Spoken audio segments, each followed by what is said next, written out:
नमस्कार दोस्तों, जय माता रानी की। स्वागत है आपका एक बार फिर से इष्ट कहानियाँ में। आज हम लेकर आए हैं धार्मिक कथा धुंधकारी की तड़पती आत्मा। जब किसी के जीवन में किसी जीव, इंसान या जंतु की दुख कष्टों से भरी नकारात्मक ऊर्जा मंडराने लगती है, तो ना तो वह व्यक्ति जीवन में कभी महान बन पाता है और ना ही जीवन भर सुखी रह पाता है। मरने के बाद तो उसका और भी ज्यादा बुरा सफर शुरू हो जाता है। अपने माता पिता की सेवा करने वाला, अपने माता पिता को परेशान करने वाला, उन्हें दुखी करने वाला कभी महान नहीं बन सकता है। ऐसा व्यक्ति धार्मिक मार्ग में तो कभी भी तरक्की नहीं कर सकता।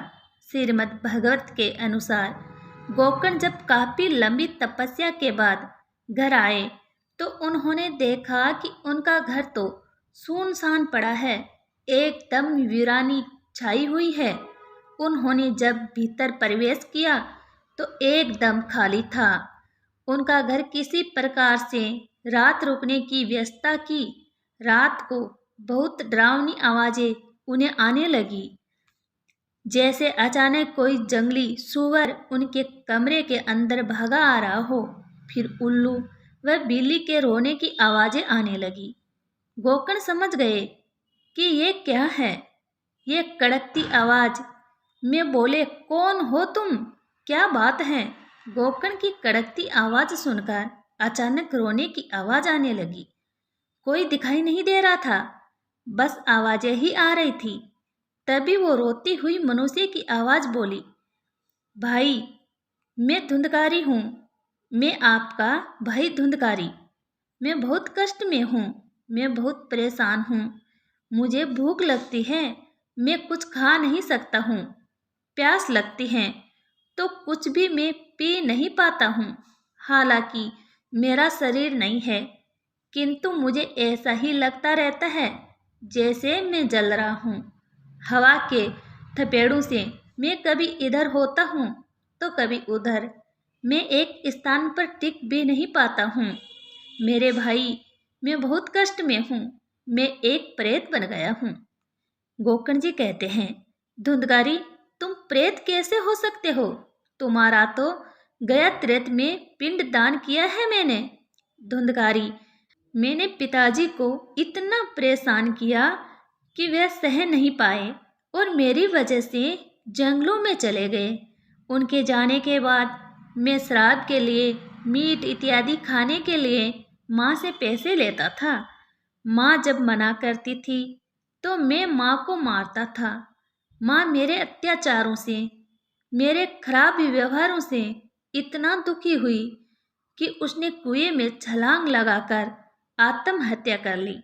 भैया, जिसने अपने माता पिता को इतना कष्ट दिया हो, उसका पिंड दान से कल्याण कैसे हो सकता है? भैया, आप कुछ और उपाय सोचे। धुंधकारी का कैसे भला हो सकता है? उसके लिए गोकर्ण जी ने सूर्य देव से सलाह की। सूर्य देव जी ने कहा, गोकर्ण, भागवत भक्ति ही श्रीमद् भागवत कथा अथवा श्री कृष्ण जी की कथा ही धुंधकारी का कल्याण कर सकते हैं और अन्य कोई उपाय नहीं है। उसके उपरांत श्री गोकर्ण जी ने गांव के सभी लोगों को इकट्ठा कर विधि विधान से श्रीमद् भागवतम कथा का आयोजन किया। भगवान श्री कृष्ण की महिमा कीर्तन का आयोजन किया। वहीं पर एक बांस गाड़ दिया ताकि उसमें धुंधकारी रह सके। हवा के थपेड़ों की वजह से वो हरि कथा में वंचित ना हो। इस तरह श्री कृष्ण महिमा श्रवण करके श्रीमद् भागवतम की कथा सुनकर धुंधकारी का कल्याण हुआ। श्रीमद् भगवत गीता का मन से रसपान, अन्यथा उसने तो जीवन में इतने पाप किए थे कि उनसे मुक्त होना उसके लिए असंभव था।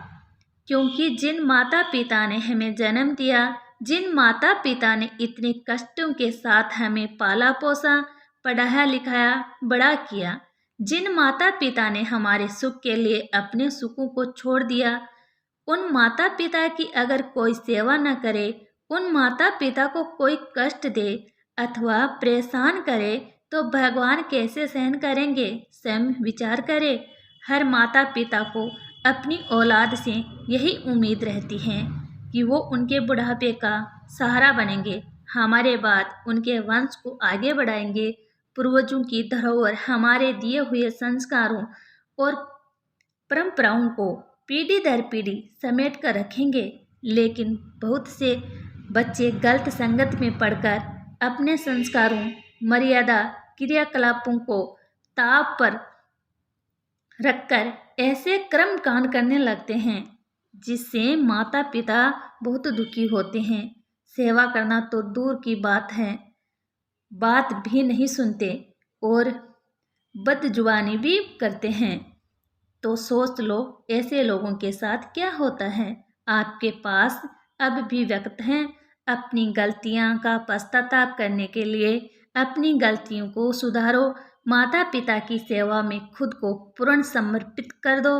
रोज भगवत गीता का पाठ करो, सत्संग सुनो, इससे आपके अंदर की अच्छी प्रवृत्तियां सक्रिय होगी, आपके अंदर की बुराइयां का नाश होना शुरू होगा, मन सकारात्मक विचारों और आध्यात्मिक ज्ञान से भरने लगेगा। रोज सुबह शाम ईश्वर का चिंतन करो, आपका कल्याण होगा। तो उम्मीद करती हूँ ये धार्मिक कथा आपको बहुत अच्छी लगी होगी। इस कथा को लोगों में शेयर जरूर करें। अगर ये कथा आपको अच्छी लगी हो तो दोस्तों मेरे चैनल को सब्सक्राइब जरूर करें।